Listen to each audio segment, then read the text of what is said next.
আসসালামু আলাইকুম রহমতুল্লাহি বারাকাতু। যে ভিডিওটা দেখতে পারতেছেন আপনাদের সামনে একটা ভিডিও নিয়ে আসলাম যে আপনারা যদি বিল্ডিং করেন এই বিল্ডিংটার কত টাকা খরচ হবে এটার মূল আলোচনা করব। যদি এরকম একটা বিল্ডিং করতে চান তাহলে আপনি অবশ্যই করতে পারেন। প্রবাসী ভাইদের জন্য এই ভিডিওটা অনেক গুরুত্বপূর্ণ হবে ইনশাল্লাহ আশা করতেছি।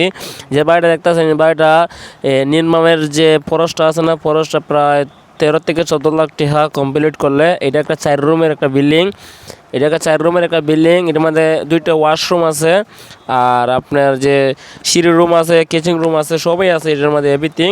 রুমটা একটু ছোটো ছোটো হবে আর কি, রুমটা হবে 11x12। তাহলে আপনারা 11x12 হলে তাহলে আপনারা যে বিল্ডিংটা দেখতে পারতেছেন বিল্ডিংটা আশা করি অনেক সুন্দরই হবে। যদি দেখেন 11x12 অ্যাভেলেবেল রুম শহরে কিন্তু আপনি 10x10 রুম আছে, তো 11x12 রুম কিন্তু এত একটা ছোটো না। গ্রামের মধ্যে বিশাংশ চলে 12x13 বা 12x13 এরকমই চলে। আপনার যে বিল্ডিংটা দেখতে পারতেছেন এখানে জায়গার সংকট থাকার কারণে এই 11x12 করা হইতেছে। সামনে 2টা বারান্দা আছে, টপ বারান্দা। আবার যে এখানে মাঝখানে জায়গার মধ্যে একটা পোস্ট হবে। এই পোস্টটা আমি পরবর্তী ভিডিওতে আপনারা অবশ্যই দেখাই নিব যে পোস্টটা কীভাবে হবে না হবে। আচ্ছা, যাই হোক, যে ভিডিওটা আপনারা দেখতে পারতেছেন এই ভিডিওটা যদি আপনারা ফুল দেখেন তাহলে বুঝতে পারবেন 13 লক্ষ টাকা বা 14 লক্ষ টাকা কীভাবে খরচ হবে।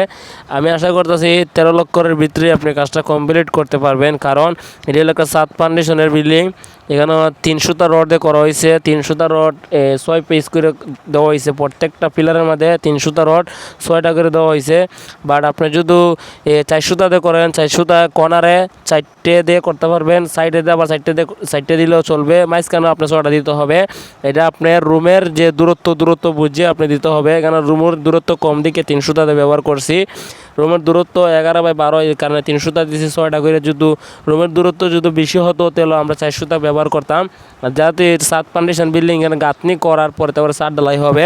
আর গাঁথনি করার পরে যদি 7 ঢালাই দেন তাহলে আপনার কাজটা শক্তিশালী হবে, হেভি হবে। যাই হোক ভাই, আপনারা যদি এরকম একটা বিল্ডিং করেন তাহলে আপনারা ধরে নিতে পারেন আপনারা 14 লাখ টাকার ভিতরে বিল্ডিংটা কমপ্লিট করতে পারবেন ইনশাল্লাহ আশা করতেছি, এখন বর্তমানে যদি করেন। আর যদি আপনারা পরে করেন, পরে তো মাল মেডিসিনের দাম যত দিন যেতেছে বাড়তেছে, তবে বলা যাইতেছে না যে পরবর্তীতে কত টাকা খরচ হবে। যদি এখন বর্তমানে করেন তাহলে আপনি 14 লাখ টাকার ভিতরে কমপ্লিট করতে পারবেন ইনশাল্লাহ আশা আছে। আর এখানে আপনারা জিনিসটা আমি বুঝিয়ে নিতেছি, যে গেট বিম দেখতেছেন, গেট বিমটা কিন্তু মাটির লেভেলে ঢালা হয়েছে। এটা একটা ড্রয়িং হিসাবে ধরতে গেলে PL GL এর সিস্টেমে করা হয়েছে।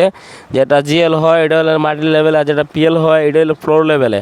ফ্লোর লেভেলের যে বিমটা হবে এটা হবে PL, আর যেটা মাটির লেভেলে হয় এটা GL। আচ্ছা, যাই হোক, আপনাদেরকে আমি বলি যে এই যে গাঁথনিটা দেখতেছেন, গাঁথনিটা হলো একটা বিটা। এই গাঁথনির উপরে আরও 3 ইঞ্চি ডালাই আছে, ফ্লোর ডালাই। আমরা এটা একবারে বিটার উপরে উঠার পরে একবারে ফ্লোর ডালাই করে নিব ইনশাল্লাহ আশা আছে। এটা RCC ভাবে ফ্লোরটা ডালাই করব। আর দ্বিতীয় কথা হলো এখানে যে জায়গাটা দেখতেছেন সামনে, যে জায়গাটা যে টপ বারান্দা, এখানে কিন্তু 3 চালারের যে টপ বারান্দা আছে না, 3 চালার ডিজাইন করে টপ বারান্দা হবে। এটা পরবর্তীতে ভিডিও দিলে দেখতে পারবেন আপনারা যে বিল্ডিংটা কীরকম হয়, অবশ্যই আপনাদের মাঝে তুলে ধরবো ইনশাল্লাহ। আর আপনারা যদি নিয়মিত ভিডিও দেখতে চান অবশ্যই আমার টিকটক চ্যানেলটা সাবস্ক্রাইব করে রাখবেন। আর যে ফেসবুক যদি দেখে থাকেন পেজটা ফলো করে রাখবেন। এখানে আপনাদেরকে আরেকটা জিনিস মূলত কথাটা বলি, এই ভিডিও কিন্তু শেষ না, পরবর্তী ভিডিওর জন্য অপেক্ষা থাকবেন।